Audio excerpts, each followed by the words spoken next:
Trout Shadow lifted his head proudly as he trotted up the sands of the beach towards the opening of Branch Clan's caves. It had been a difficult morning of hunting, and his tail was still dripping with salty seawater. Lately, the fish had been more difficult to catch. The small schools of flashing silver fish had become scarce and seemed more easily startled, darting away at the slightest movement in the water, or the shadow of a curious cat leaning over their tide pools. It had taken him all morning to snag the 2 fish that he now proudly held in his mouth, dangling them by the tips of their tails. Thankfully, his morning hadn't been spent in vain.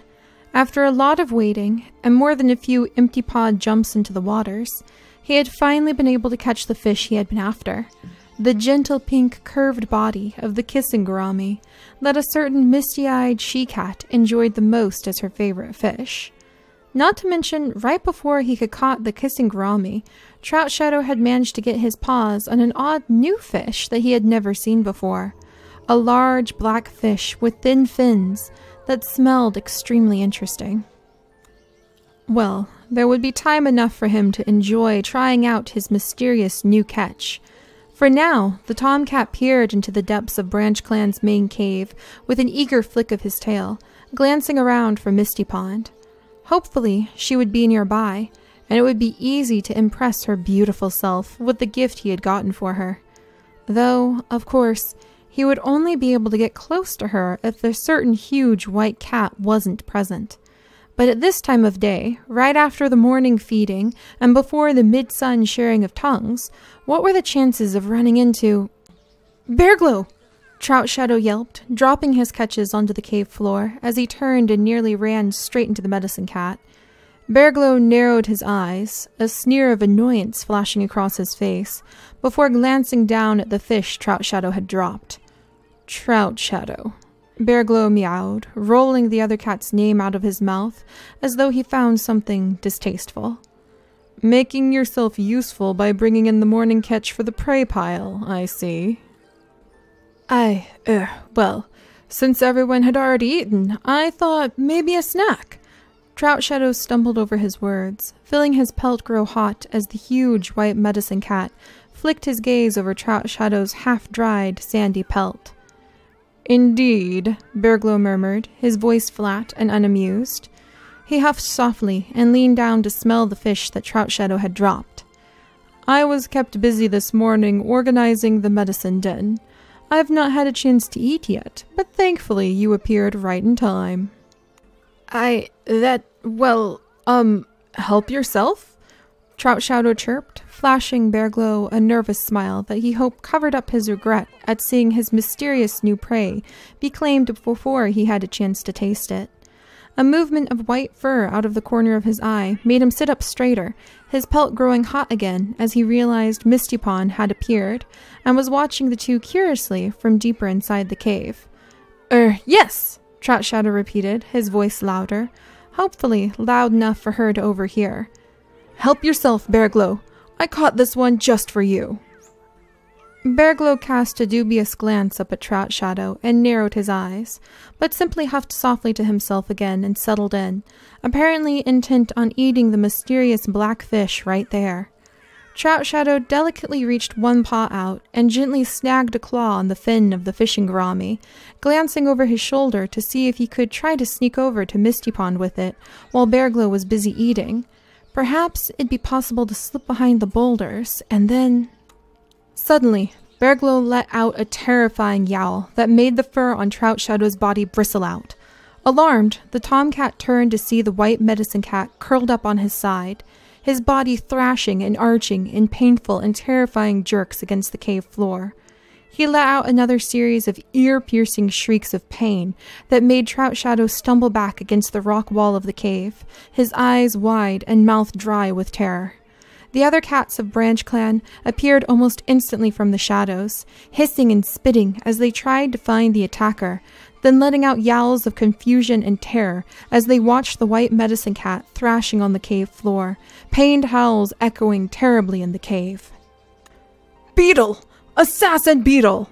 Bearglow gasped as Otterslip and Stonepole held him down, their eyes wide with shock and terror as the white cat bucked and twisted under them in pain. Beetle! Now! Bearglow's voice roared between the pained screaming. Nightfrost darted away from the group, her black pelt disappearing into the darkness of the caves as a fleeing shadow. Misty Pond had reached her brother and was adding her own panic yowling to the chaos. Dimly, Shadow thought of trying to go near her, but he couldn't seem to make his paws move.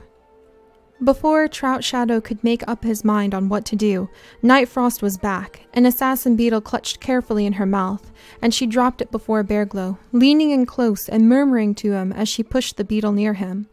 Bearglow lunged for the glowing red beetle, his sharp fangs piercing down on its glowing body, his body jerking roughly against the cave floor as he forced his face and muzzle against the beetle, chewing between the tremors. For a long, painful moment, every cat in the cave was silent as the medicine cat pressed himself flat against the cave floor, bits of red wing and beetle legs clinging to his face. And then suddenly his body relaxed, and he slumped against the ground so quickly several cats drew in their breath in fear and shock. But no, his chest was still rising and falling. It seemed he had fallen asleep, exhausted from the pain. There was a long pause as all the cats stared at Bearglow, then glanced at one another in confusion, the murmur of voices slowly rising as they exchanged frantic whispers to try to find out what had happened. Trout Shadow felt as though he had been stunned and turned into stone himself. He couldn't bring his gaze away from the strange half-eaten black fish lying by Bearglow's body, the one he had been so eager to try to eat himself. Finally, a movement of white fur next to him caught his attention, and he looked up to find himself staring straight into Misty Pond's face, her eyes wide, though something unreadable and terrifying lurked behind the shock in her expression. She sat and stared at Trout Shadow for a long moment, before finally leaning forward and whispering to him in a voice that sounded terrifyingly calm, only a gentle tremor of anger and rage giving her emotions away. You tried to kill my brother.